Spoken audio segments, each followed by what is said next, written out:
Hi friends, అందరూ ఎలా ఉన్నారు? మీరంతా బాగుండాలనే కోరుకుంటూ ఇక ఎప్పటిలాగే ఈ రోజు కూడా ఓ సరికొత్త రియల్ హారర్ స్టోరీతో మళ్ళీ మీ ముందుకు రావటం జరిగింది. మరి ఈ స్టోరీని మొదలు పెట్టబోయే ముందు మీ అందరికీ కూడా ఓ చిన్న రిక్వెస్ట్. ఇంతవరకు మీరు వీడియోని లైక్ చేయకపోతే దయచేసి నా కోసం ఒకే ఒక లైక్ చేయండి. ఎందుకంటే మీరిచ్చే ఒకే ఒక లైక్ అనేది ఎంతో అమూల్యమైనది. అది మన ఛానల్ డెవలప్మెంట్ కోసం ఎంతగానో ఉపయోగపడుతుంది.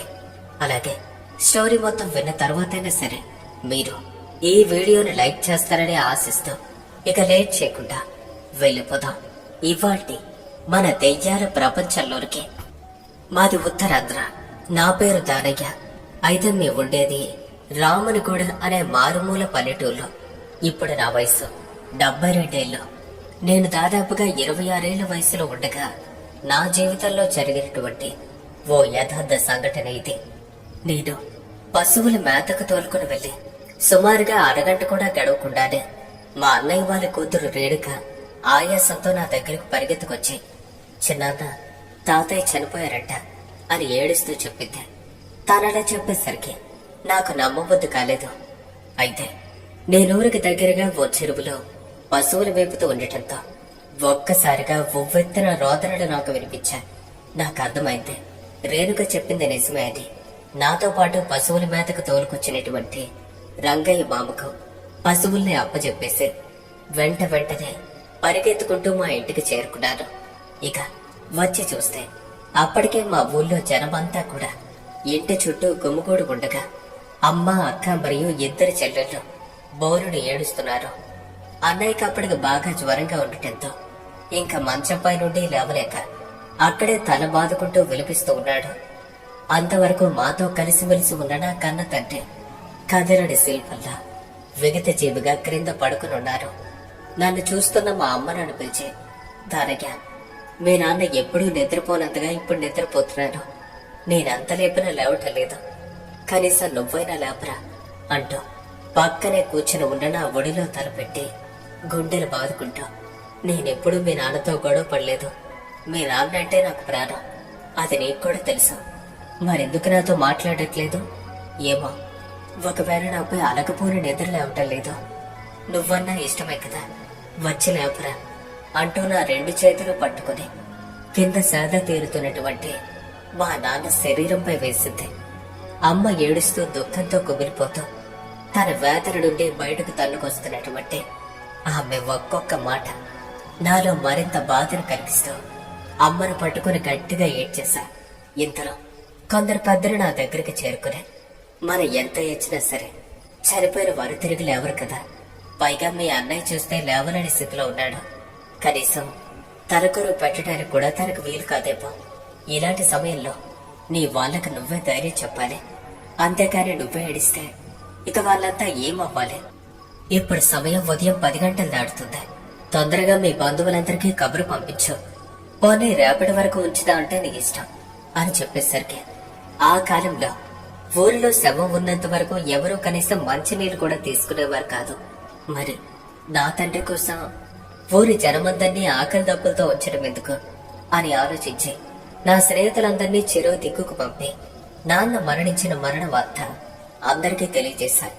దగ్గరగా ఉన్న బంధువులంతా కూడా ఆ రోజు సాయంత్రం 4 గంటల సమయానికి కొంతమేర చేరుకున్నారు. ఇంకా మిగిలింది చాలా దూరంలో ఉన్నవాళ్ళు. వాళ్ళకి ఆ సమయానికి కబురు కూడా అందుండదు అంటూ అప్పటికి చేరుకున్న బంధువుల సహాయంతో ఊరి జనం అందరూ తోడుగా మా నాన్నగారి మృతదేహానికి అంత్యక్రియలు మొదలు పెట్టాం. ఇంటి వద్ద చేయాల్సిన పనులన్నీ పూర్తయ్యేసరికి దాదాపుగా సాయంత్రం 5 అయింది. అది వేసవికాలం కావటంతో సూర్యుడు అస్తమించాలంటే ఇంకా చాలా సమయం ఉంది. అందువల్ల పాడిపోయి ఉన్న మృతదేహాన్ని తీసుకుని శ్మశానానికి చేర్చి అక్కడ చేయాల్సిన పరిహారాలన్నీ చేసి సరిగ్గా 6 గంటల సమయానికి నాన్న చితిని ముట్టించాం. తర్వాత ఇంటికి తిరిగి వచ్చేసాం. రాత్రి వేళలో చేయాల్సిన పరిహారాలన్నీ పూర్తి చేసి ఇంకా నాన్నను తలుచుకుంటూ ఏడుస్తూ ఉన్న అమ్మను ఓదారుస్తుంటే ఆమెను ఓదార్చడం నా వల్ల కాలేదు. రాత్రంతా నిద్రపోకుండా ఆహారం తీసుకోకుండా ఏడుస్తూ గడిపింది. ఉదయం 10 గంటల సమయానికి కాస్త నిద్రొచ్చినట్టుగా ఉందని వేరే గదిలో ఉన్న మంచంపై నిద్రపోయింది అమ్మ. ఇక అమ్మ నిద్రపోయేసరికి పోరీలే, ఎప్పటికైనా ఆమె హాయిగా నిద్రపోతుంది, ఇంకెవ్వరూ ఆ గదిలోకి వెళ్ళకండి, ఎప్పుడు లేస్తే అప్పుడే లేవని అని అంతా అనుకున్నా. మధ్యాహ్నం 1 గంట అయినా సరే ఇంకా భోజనం చేయడానికి కూడా లేవలేదు. సరే ఇప్పుడు అవేమీ వద్దు అంటూ అలానే విడిచిపెట్టేశాం. సాయంత్రం 3 గంటలైంది, అయినా ఇంకా నిద్ర లేవటం లేదు. ఎందుకింతలా నిద్రపోతుంది అని నాకే అనుమానం వచ్చి మెల్లగా డోర్ తెరిచి లోపలికి వెళ్లి చూస్తే అమ్మ 2 చేతులు బార్ల చాచి ఇంకా చూస్తున్న కళ్ళు చూస్తున్నట్టుగా కన్నురెప్పలు తెరిచిపెట్టి నిద్రపోతుంది. ఆమె ఎప్పుడూ ఆ విధంగా పడుకునేది కాదు. మరెందుకలా నిద్రపోతుంది అని దగ్గరగా వెళ్లి నిద్రపోతున్న అమ్మను లేపాలనుకుంటా. తీరా ఆమె శరీరాన్ని నేను తాకపోతే తన శరీరం అంతా చల్లగా మంచులో తాకిద్ది. ఫుల్లంతా తడుము చూస్తూ అమ్మను నిద్రలేపాలనుకుంటా. అంతే, నా కళ్ళ నుండి కన్నీళ్లు దారగా పడుతూ దుఃఖాన్ని ఆపుకోలేక ఏడ్చేశాను. నా ఏడుపు విని ఇంట్లో వాళ్ళంతా గదిలోకి చేరుకున్నారు. వచ్చి చూస్తే అమ్మ కూడా చనిపోయింది. అయితే అమ్మ శరీరం అంతా అప్పటికే బాగా కొర్రుబారింది. మా ఏడుపు విని ఊళ్ళో వాళ్ళంతా కూడా చేరుకున్నారు. అయితే అమ్మ శవాన్ని చూస్తుంటే ఆమె దాదాపుగా ఉదయం 11 గంటలకి చనిపోయి ఉంటుంది. కానీ నిద్రపోతుంది కదా అని చెప్పి మేమమ్మ నిద్ర భంగం చేయకూడదు అనుకోవటంతో ఆమె మరణించిన విషయం మీకు తెలుసుకోలేకపోయాం. ఇక చేతులు దగ్గరగా కూడగట్టినా సరే ఉండటం లేదు. అంటే అప్పటికే శరీరం అంతా కూడా బిగితుగా మారింది. మా గ్రామంలో ఉన్న పెద్దవాళ్ళంతా ఈమె చనిపోయి చాలా సమయమైంది, ఇంకా ఎవరూ చుట్టాలు బంధువులు వస్తారని రేపటి వరకు ఎదురు చూడటం మంచిది కాదు. ఒకవేళ అలా ఉంచామంటే ఉదయానికల్లా ఈ శరీరం నుండి వాసన కూడా వస్తుంది. మరేం చేద్దాం అని ఆలోచిస్తుంటే ఇంకా జీవం లేని అమ్మ దేహాన్ని ఇంట్లో ఉంచితే ఏమవుతుందో అని ఇప్పుడు అంత్యక్రియలు జరిపేద్దాం అనుకున్నా. ఊరి ప్రజలంతా తలా ఒక చేయి వేయటంతో సాయంత్రం 6:30 అమ్మకు అంత్యక్రియలు పూర్తి చేశాం. అమ్మ దేహాన్ని శ్మశానానికి తరలించి చీకటి పడుతున్న సమయానికి చితికి నిప్పు పెట్టాం. అక్కడితో అమ్మ జీవితం ముగిసిందనుకున్నా. అయితే శ్మశానం నుండి అంతా ఇంటికి చేరుకుని స్నానం ముగించి ఇంట్లో చేయాల్సిన పరిహారాలు పూర్తి చేసి మా ఆచారం ప్రకారం ఆ రాత్రి అమ్మ దేహం కానుతున్న చితి వద్ద అమ్మకు భోజనం పెట్టాలి. ఇక ఆ కార్యక్రమం జరపడానికి అమ్మకు తలకొరువు పెట్టే వ్యక్తితో పాటు అమ్మను శ్మశానంపై పాడి వరకు మోసే 4 వ్యక్తులు కూడా ఉండాల్సి ఉంటుంది. అయితే అప్పటికే రాత్రి 9 అయింది. మరి అమ్మను మోసే ఆ 4 వ్యక్తులు మా ఊరి వాళ్ళే అయినప్పటికీ వాళ్ళు వచ్చేసరికి ఇంకా లేట్ అయింది. నేను అమ్మ చితి వద్ద పిండం పెట్టడానికి ఆహారం అంతా సిద్ధం చేస్తుంటే వాళ్ళ 4 ఇంటికి చేరుకుని మేము నడుస్తూ ఉంటాం, నువ్వు ఆహారం తీసుకుని అక్కడికి వచ్చేసే అని చెప్పి అక్కడి నుండి వెళ్ళిపోయారు. నేనంతా సిద్ధం చేసుకునేసరికి 10 నిమిషాల ఆలస్యమైంది. అయ్యో, బాగా లేట్ అయింది. ఇప్పుడు వీధిలో నుండి నడుచుకుంటూ వెళ్తే ఆలస్యం అవుతుంది. అందుకని మా ఇంటి వెనుక నుండి షార్ట్ కట్ మార్గంలో శ్మశానానికి చేరుకోబోతున్నా. అయితే అది వేసవికాలం, పైగా అమావాస్య రాత్రులు కావటంతో మార్గం అంతా కూడా చెమ్మ చీకటి కమ్ముకుంది. నన్ను భయపెట్టాలని చూస్తున్నటువంటి కీచురాల అరుపులు మరింత ఎక్కువయ్యాయి.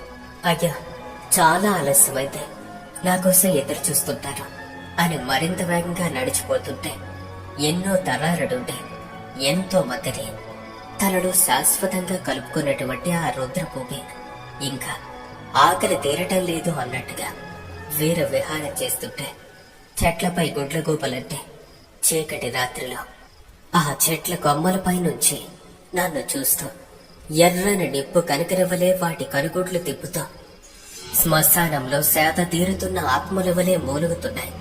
ఇంతలో దూకుడుగా ఎగురుతూ ఒక తీతూ పిట్ట గాలిలో ఎగురుకుంటూ వచ్చి శ్మశానంలో అడుగు పెట్టబోతున్న నా తలపై గోళ్లతో రక్కి పైకి ఎగిరిపోతుంది. వేరొక చేత్తో ఆ పిట్టను తరిమి మరింత వేగంగా శ్మశానంలోకి చేరుకునేసరికి చల్లగా వీస్తూ నన్ను తాకుతున్న పిల్లగాలిలో మనిషి కాలుతున్న వాసన వచ్చి నా ముక్కును తాకింది. అంటే ఇంకా అమ్మ దేహం మొత్తం బూడిదై ఉండదేమో అనుకున్నా. ఇక ఆ వాసనని పీల్చాలి అనుకోలేదు. నా చేత్తో అటు ఇటు విసురుతూ ముక్కు మూసుకుంటూ అమ్మ చితికి దగ్గరగా చేరుకోబోతున్నా.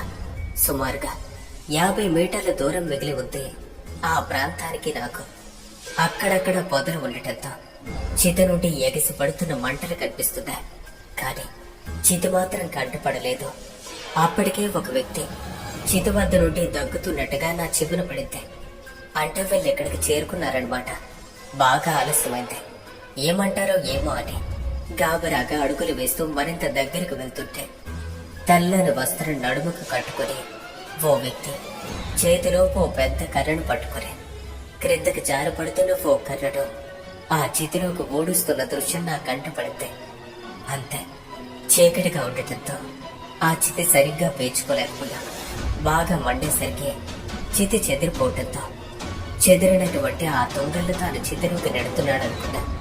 మరి ఇంకా మిగిలిన ముగ్గురు ఎక్కడ అనుకుంటూ మరింత వేగంగా వెళ్తుంటే చెప్పులు లేకుండా వట్టికాలతో నడిచి వెళ్తున్న నా కాలుకి ఓ ముళ్ళు వచ్చింది. ఇక ఆ ముళ్ళు లోతుగా దిగటంతో బాధతో నడవలేక కాలు పైకి లేపి కారులో గుచ్చుకున్న ముళ్ళు తీయిపోతుంటే ఆ దొంగని చేతిలో వేసి అక్కడే కూర్చున్నాడు ఆ వ్యక్తి. కానీ అటువైపు తిరిగి ఉండటంతో ఆ నలుగురిలో తను ఎవరనేది అర్థం కాలేదు. అందుకోసమే నేను ఆ వ్యక్తిని పిలిచాను. ఇక ఆ వ్యక్తి గొంతు వినేసరికి నా గుండె చల్లుమంది. ఈ గొంతు మా నాన్నది కదా, మరి ఈ వ్యక్తి నుండి వినిపించడం ఏంటి అని అనుకుంటూ ఆ ముళ్ళను పక్కనే పడేసి మరింత దగ్గరగా చేరుకున్నాను ఆ చితికి. అటువైపుగా తిరిగి కూర్చుని ఉన్న ఆ వ్యక్తిని పిలిచా. అంతే, ఆ వ్యక్తి మెల్లగా లేచి నిల్చొని ఒక్కసారిగా నా వైపు తిరిగి చూశాడు. ఇక ఆ దృశ్యం చూసినటువంటి నాకు ఒళ్ళంతా భయంతో వణికిపోయింది. వెన్నులో వణుకు పుట్టింది. ఒంటిపై రోమాలన్నీ పైకి లేచి నిల్చుంటాయి. తెల్లని పంచ పట్టుకుని అర్ధ నగ్న శరీరంతో ఓ కర్రను చేతిలో పట్టుకుని అక్కడే నిలబడి నా వంక చూస్తున్నటువంటి మా నాన్న రూపాన్ని చూసేసరికి నా శరీరం స్తంభించిపోయినట్టయితే. మా నాన్న రూపాన్ని చూస్తుంటే ఎక్కడ గుండాగిపోతుందేమో అన్నంత భయంతో ఉన్న నేను గట్టిగా అరిచి మా వాళ్ళని పిలవాలనుకున్నా. కానీ అలా పిలవలేకపోయాను. నాన్న మాత్రం ఇంకా నన్ను చూస్తూ చిన్నగా దగ్గుతూ అమ్మ శరీరం కాలుతున్నటువంటి ఆ చితివైపు చూస్తూ తనలో తాను కుమిలిపోతున్నట్టుగా అనిపిస్తుంది. ఇక ఆ దృశ్యం నా ఒళ్ళంతా జలధరించేలా చేసింది. ఆ దెబ్బకు నా శరీరం చల్లగా మారి భయంతో వెనక్కి పరిగెత్తాలని చూస్తుంటే శరీరం సహకరించలేదు. వెనక్కి కదలలేకపోయా. నాన్న ఇంకా చిటివంక చూస్తూ దుఃఖాన్ని ఆపుకోలేక బిగ్గరగా ఏడుస్తున్నాడు. ఇక ఆ ఏడుపు వినేసరికి ఏ క్షణం ఏమైపోతానో అన్నంత భయం వేసింది నాకు. ఇక ఏం జరుగుతుందో కూడా అర్థం కాలేదు. నాలో నేను ఏదేదో మాట్లాడుతూ బాగా అరుస్తూనే ఉన్నాను. కానీ నా మాటలు కానీ నా అరుపులు కానీ ఏ ఒక్కటి కూడా బయటకు రావటం లేదు. ఇంకా అలా మాట్లాడుతూ గట్టి గట్టిగా అరవటం మొదలుపెట్టా. అంతే, అప్పుడే ఇంకా శ్మశానంలో అడుగు పెడుతున్నటువంటి మా వాళ్ళంతా నా అరుపులు విని ఒకరు వెంట ఒకరు పరిగెత్తుకుంటూ చితికి దగ్గరగా చేరుకున్నారు. చితి పక్కనే నిల్చుని ఉన్న మా నాన్న రూపాన్ని చూస్తూ ఇంకా అరుస్తున్న నా దగ్గరకు చేరుకుని ఏమైంది, ఎందుకని అరిచాం అని ఒక్కొక్కరు అడుగుతుంటే వారి వంక చూస్తూ చితి పక్కనే మా నాన్న నిలబడి ఉన్నారు.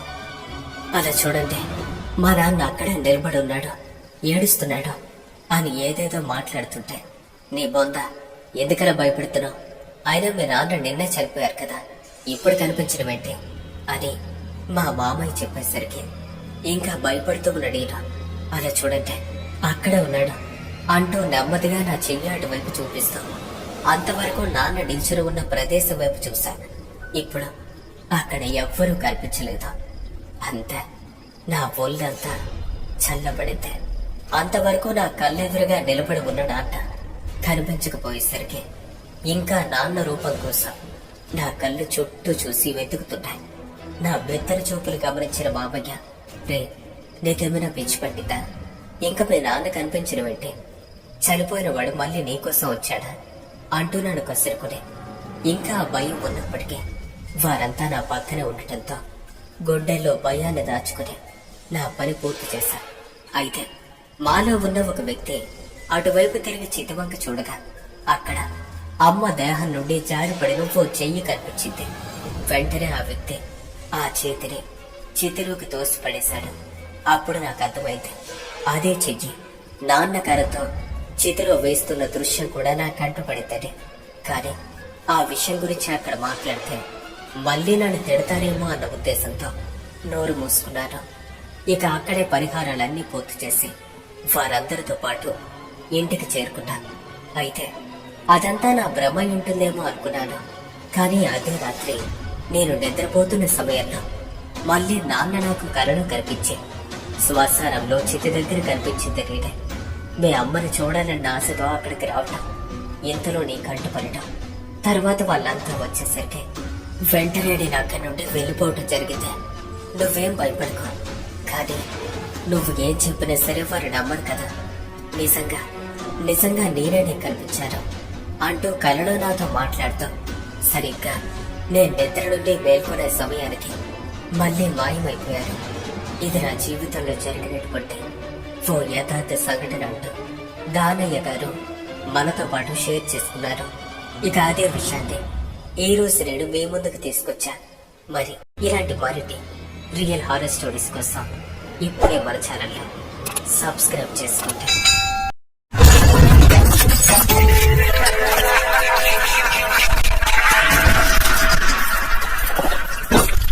Philadelphia.